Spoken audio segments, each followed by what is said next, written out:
coisa mais valiosa que nós temos é a capacidade de amar.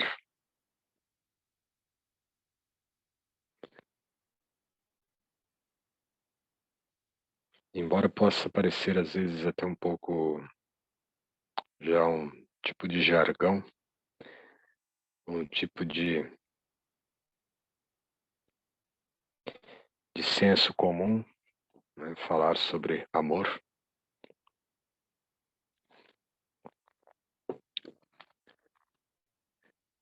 é uma tendência talvez de tentar desviar a nossa atenção daquilo que realmente é importante e muitas vezes o sistema, todo esse mecanismo de nos iludir, né, consegue de alguma forma perverter a ideia original e se banaliza, né? Essa, essa natureza, essa força inata que há em nós, a força do amor. Claro que não seria o amor convencional, né? O amor carnal, o amor mercadológico, de trocas, mas sim aquele amor mais puro, imaculado, incondicional. Mas para tentar expandir um pouco isso, é necessário irmos lá para a origem, né, de onde vem essa força inata. A gente sabe de toda a base filosófica, metafísica, mas vamos tentar não dar nomes, até porque os nomes geralmente eles acabam encobrindo, né? Principalmente quando nós falamos de substantivos que são únicos e não somente no seu sentido gramatical, como também no seu sentido ontológico, aquele sentido dentro de nós. Por exemplo, Deus. Quando a gente fala Deus, naturalmente estamos falando de um Deus, mas pode não ser o mesmo, porque vai se tratar da referência que cada um de nós temos. Então, na verdade, nesse sentido, podemos dizer que Deus nem existe, no senso coletivo, né? Numa experiência poder pensar a respeito.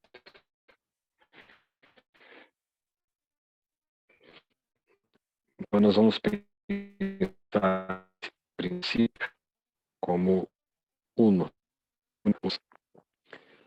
Só que se esse princípio uno é uma força, ele tem que ter um comparativo, né? Uma correlação com algo. Talvez a força é aquilo que seja a antiforça, ou aquilo que seja um oposto à força. E aí, para ficar mais fácil, temos que pensar então numa força positiva, que de repente trabalhe numa direção, e uma força negativa, que trabalhe em direção oposta. Só que elas, naturalmente, possuem um equilíbrio, possuem uma harmonia. Então, embora tenham essas forças opostas, elas não se fundem, elas não se desequilibram, se chocam, mas sim elas se combinam. E essa combinação cria, portanto, um movimento entre duas forças.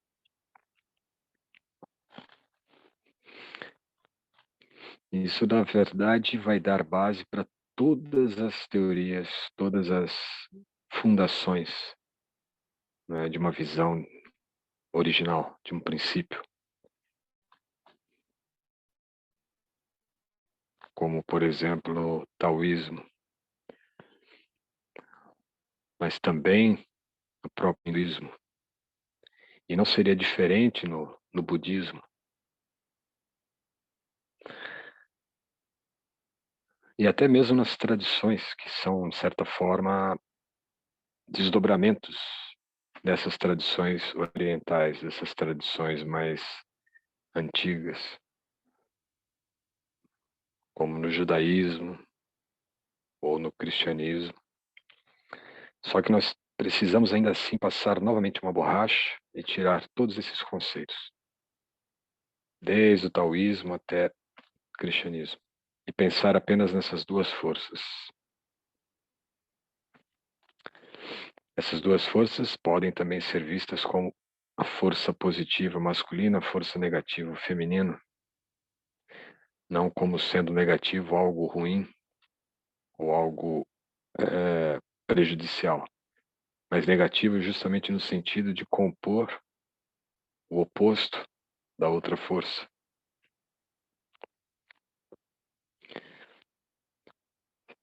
Se nós buscamos agora, entendendo essas duas forças, e buscamos uma referência nas escrituras antigas,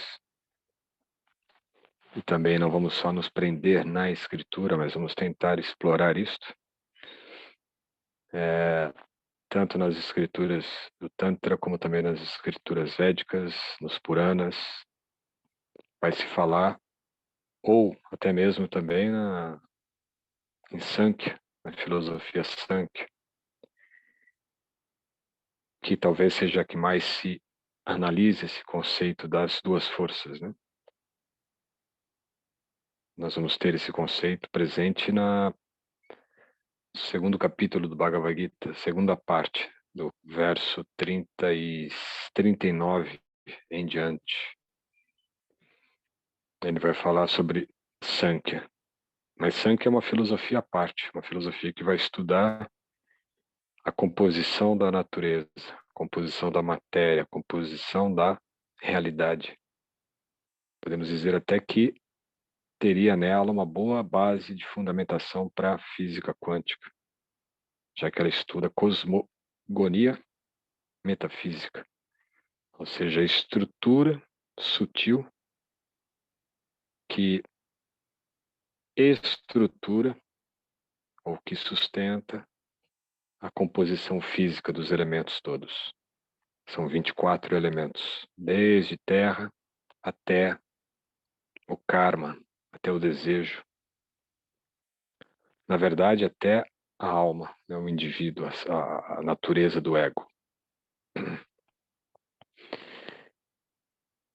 E essa primeira estrutura que vai fundamentar tudo são também duas forças, que é chamada de Purusha e Shakti. Purusha e Shakti.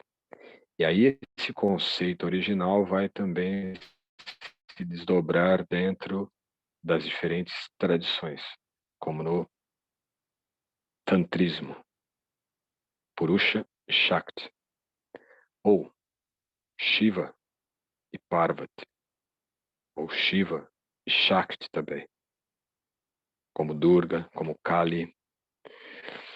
E a mesma concepção vai ser encontrada no Vaishnavismo, nos Puranas, como Krishna e Radha.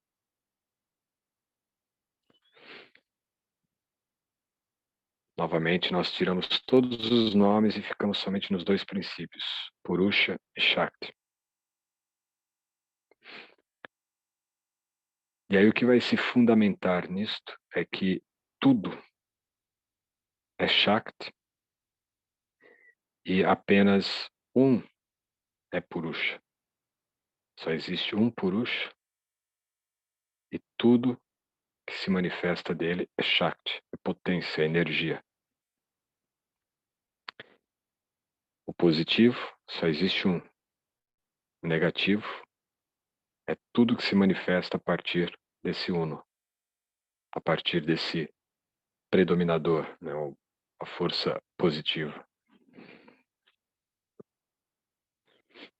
E muitas vezes, dentro da parte já mais mítica, né, dos mitos, vai se falar que só existe, então, um polo, uma natureza masculina.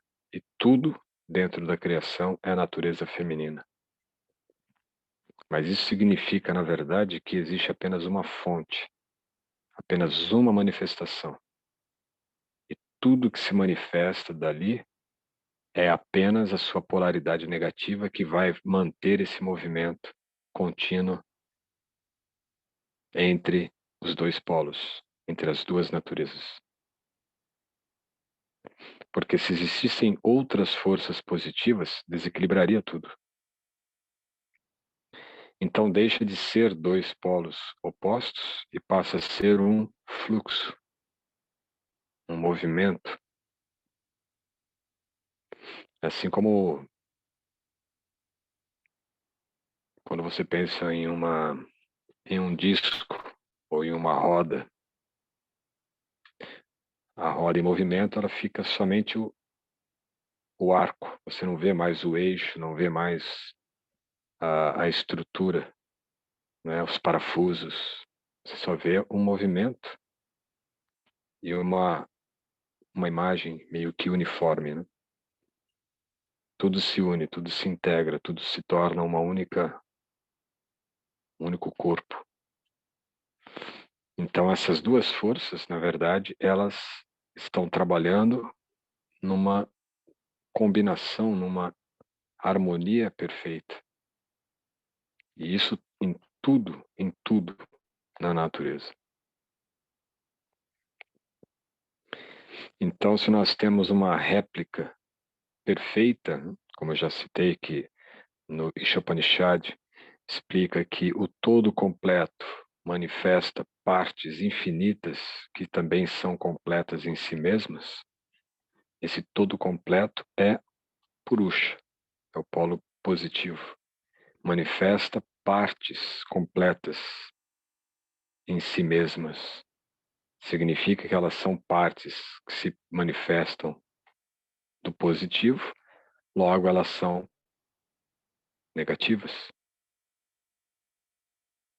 Porém, se nós somos essa polaridade negativa da fonte, significa que a nossa interação com a fonte é na mesma proporção. Quer dizer, nós estamos numa interação com a fonte, porque é o polo positivo e nós somos o polo negativo em constante movimento, interação recíproca com ele, com essa fonte original. Mas, ao mesmo tempo, se nós somos partes desta fonte, assim como nós temos o polo negativo, ou somos esse polo negativo, isso faz com que nós estejamos sempre interagindo com ele, que é o positivo. Mas, ao mesmo tempo, existe dentro desta manifestação individual que vem dessa fonte original, também a sua natureza criadora, a sua natureza manifestadora. Ou seja, nós também somos pequenos manifestadores do polo positivo. Então, em outras palavras, o que se diz nos Vedas é que só existe um masculino e toda a criação é feminino. Só que dentro dessa relação primária, o que existe é o todo que cria e a manifestação que interage com esse todo. Mas nessa interação existe um terceiro, que é a manifestação. Nós somos parte, manifestos dele, do todo, da fonte, mas dessa interação com a fonte se manifestam realidades, possibilidades, e se manifestam a partir do nosso poder criador. E o poder criador é masculino, é positivo, que vai interagir com outra fonte, ou outra fonte não, mas outra natureza de polo feminino.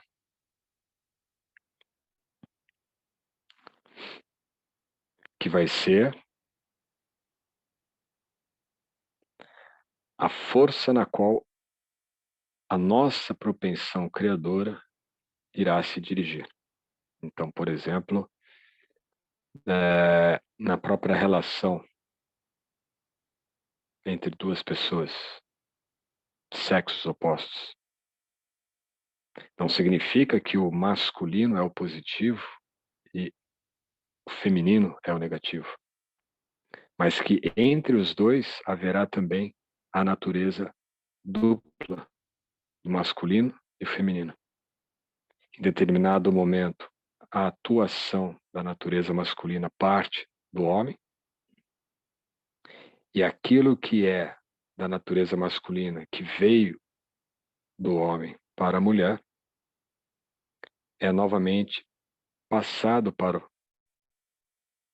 o masculino do feminino, porém agora numa polaridade feminina, o que vai manter sempre um equilíbrio naquilo que é a criação.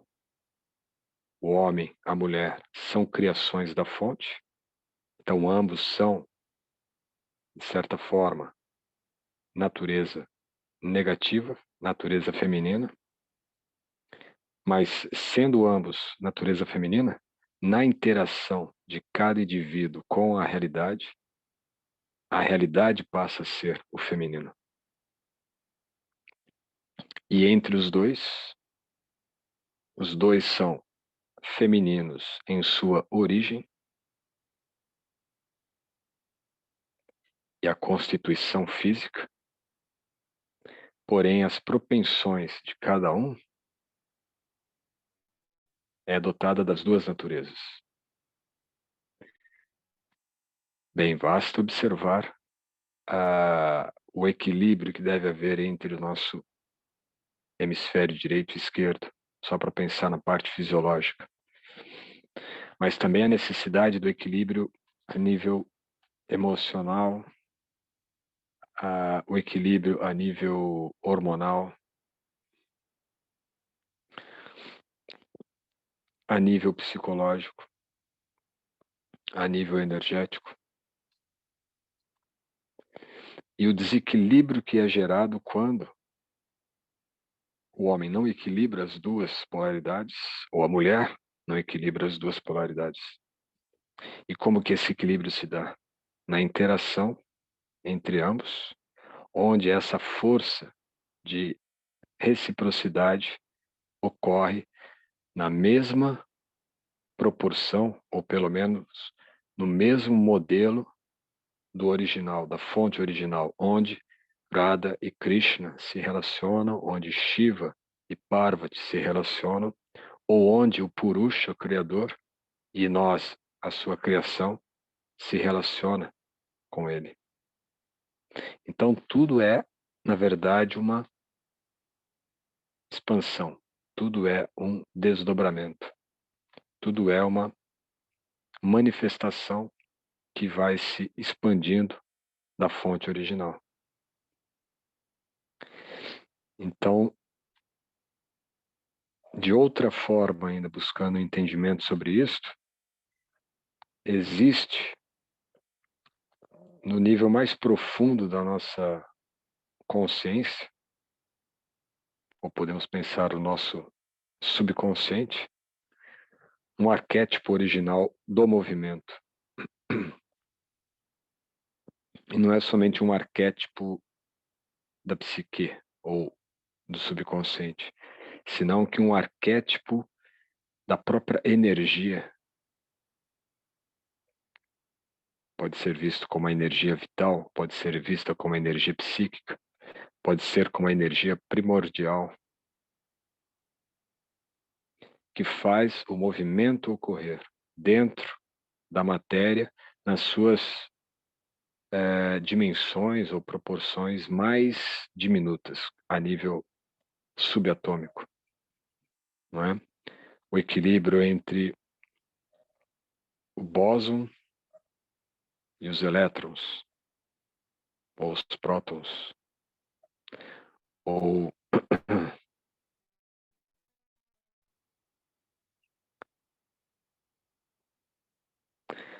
o próprio movimento dos gametas, não é? O processo todo de desenvolvimento unicelular que vai gerar um novo corpo. Então, tudo dentro da natureza criada está em movimento. E o que gera esse movimento é justamente esse contínuo arranjo do masculino e do feminino, positivo e o negativo, e que vem da origem, lá da fonte primordial, criadora.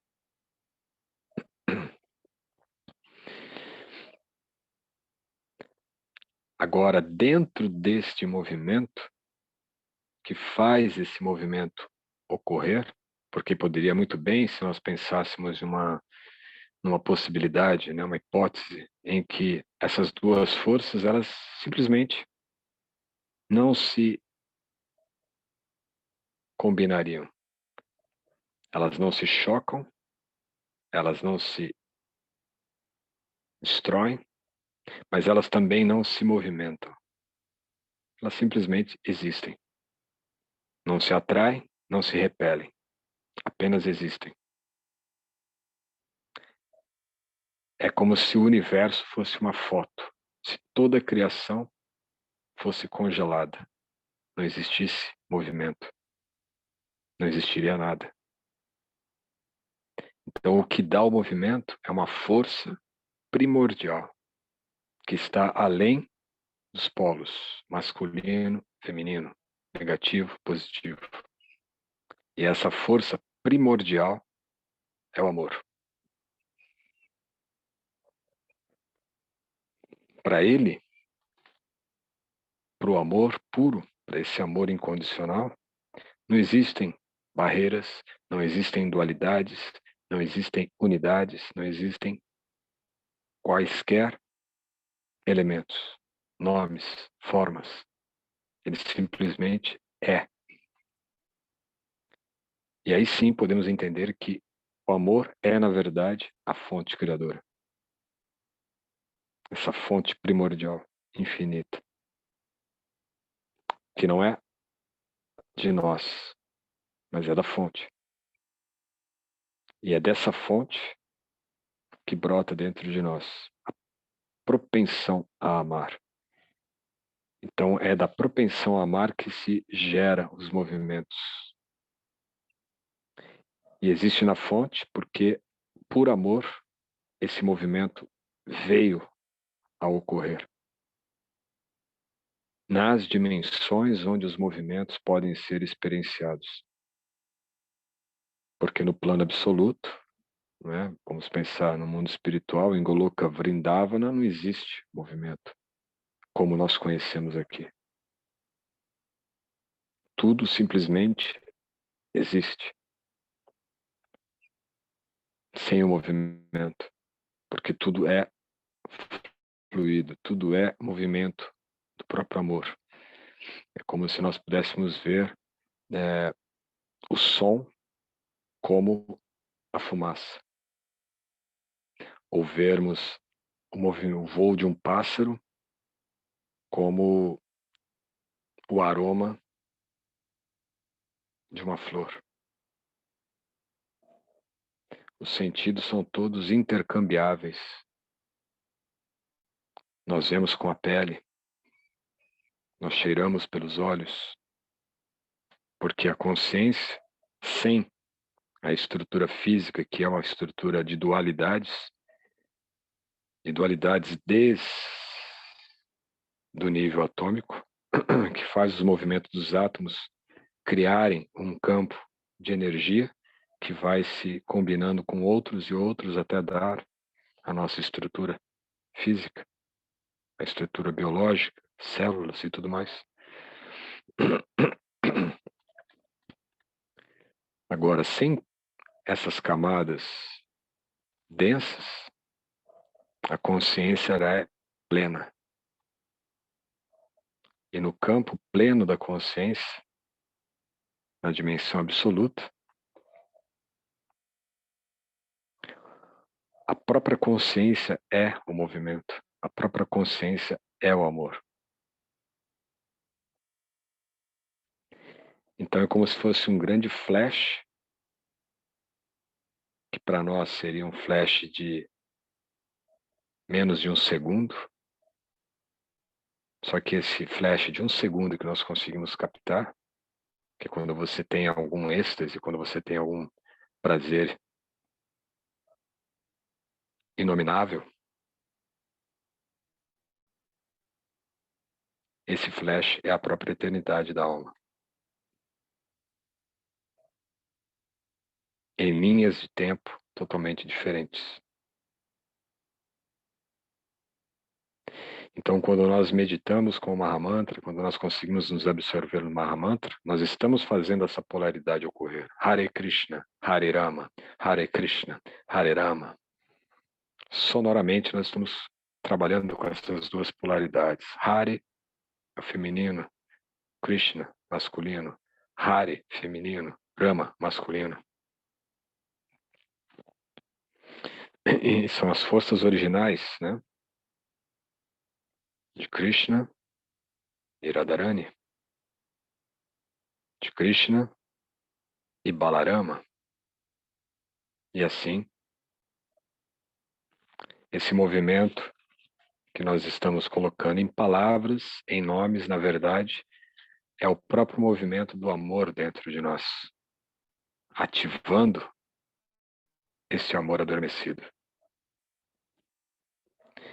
E aos poucos nós vamos sentindo isso, ou com calma, ou com a conexão que a gente começa a sentir com as coisas, com a vida, com as pessoas, o entendimento sobre certas experiências, até mesmo a realização e sentir a presença divina, a presença de Krishna. Talvez fora, né, que é um processo ainda um pouco mais intelectual, um processo um pouco mais cognitivo, de correlacionar as coisas com Krishna, né, o mundo físico, as energias com ele, até mesmo níveis onde nós vamos sentir a presença de Krishna na consciência, como se dentro de nós, em alguma parte que não está no físico, você começa a perceber entre a sua consciência e a projeção dessa consciência através da mente, que é o mundo externo, aqui entre o eu e o mundo, nós veríamos ou podemos experienciar a presença dele. Porque embora não tenhamos ainda essa capacidade, talvez, de vê-lo dessa forma, ele está aí. E é por esse motivo que nós estamos interagindo com ele e interagindo com a realidade da vida. E através dele podendo criar possibilidades de experiências na vida. Deixa eu ver aqui, tem uma pergunta ou um comentário aqui do Victor. Deixa eu ver aqui. Podemos pensar na imagem do Yin Yang, no qual existe um ponto do oposto. Do lado contrário, quando chega ao máximo, volta para o oposto. É isso mesmo. É o que vai dar sempre esse equilíbrio, né? É essa a ideia mesmo.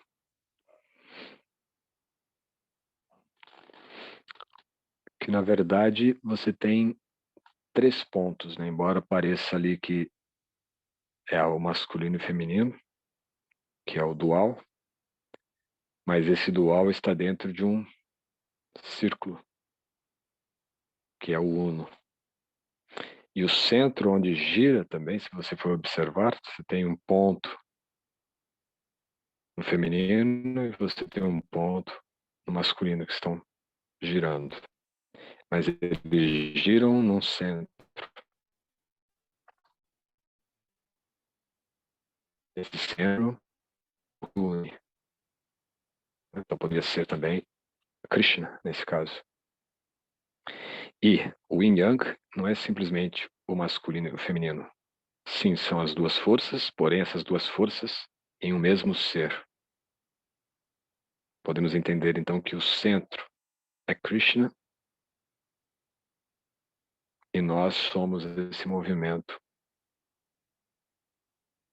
Yin Yang, esse movimento masculino e feminino, esse movimento matéria e espírito. Porém o eixo é Krishna.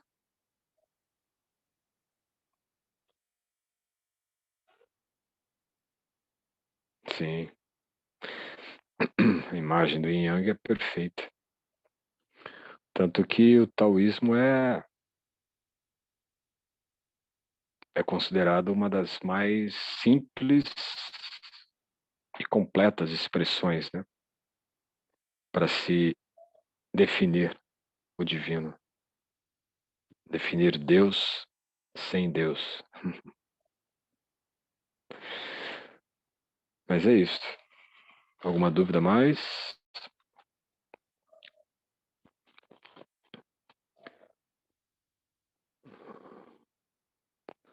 Acho que esse papo ou esse assunto tem muito a ver, né, com o tema do que a gente vai estudar esse final de semana, no sábado. Eu até mandei e-mail para vocês, para quem já participou do estudo de Kundalini, psicologia de Kundalini, recebeu um e-mail. Para quem não participou, recebeu outro e-mail. Então, mandei um e-mail diferente para cada um. Porque quem fez tem um outro acesso, né? Esse material já está disponível, o material de Kundalini já está disponível na plataforma. Quando nós fizemos, não estávamos usando a plataforma, então vocês receberam apenas o link. No caso aqui, foram só o Tiago e a Plínia. Agora, nós colocamos o estudo de Kundalini junto do curso que nós tínhamos feito em 2021 de Introdução ao Tantra Tattva Yoga. Então, de cursos, nós resolvemos fazer um único espaço onde terá um seminário. Então, é um seminário de Tantra, estudos tântricos, onde já temos esse estudo introdutório, que são mais de, acho que são 13 ou 14 aulas. Já está também disponível o curso de Psicologia de Kundalini, na visão de Jung. E agora, dia 22, nós vamos estudar o Tantra Solar, que basicamente vai falar sobre essas duas naturezas, né? Masculino e feminino, a integração do masculino e feminino na autorrealização, mas que nós vamos abordar também um aspecto muito importante dentro do processo místico do yoga e dentro do Tantra, que é o desenvolvimento do Amrita, do néctar da imortalidade, e que pode ser compreendido também dentro da tradição ocidental como o óleo crístico. A gente vai abordar isso e ensinar também como que você pode encontrar, né, o seu ciclo de 28 dias e aproveitar esse néctar sagrado que o nosso cérebro produz, com o objetivo da autorrealização. Então, para quem não está, né, com parceiro ou parceira, também pode, porque, na verdade, a ideia toda é o desenvolvimento dessa capacidade criativa. Esse Amrita é, na verdade, o néctar criativo. Eu vou explicar esses detalhes lá no estudo. Então, por isso que eu acabei trazendo esse tema, porque está muito vivo. Esses dias aí estou estudando bastante a respeito desses assuntos para a preparação do material, então não tinha como relacionar diferente. Para concluir, todos nós somos Purushas, porque viemos da fonte original que é o Purusha Criador. Nós somos Purushas criados, né, da criação, manifestação. Estamos na relação com Ele como natureza criada, mas a partir dele, na nossa própria capacidade criadora, dentro do nosso livre-arbítrio, manifestar algo dessa criação. Então, tudo que nós criamos, um músico cria uma música, essa música é a sua manifestação feminina, seu negativo, a sua criação.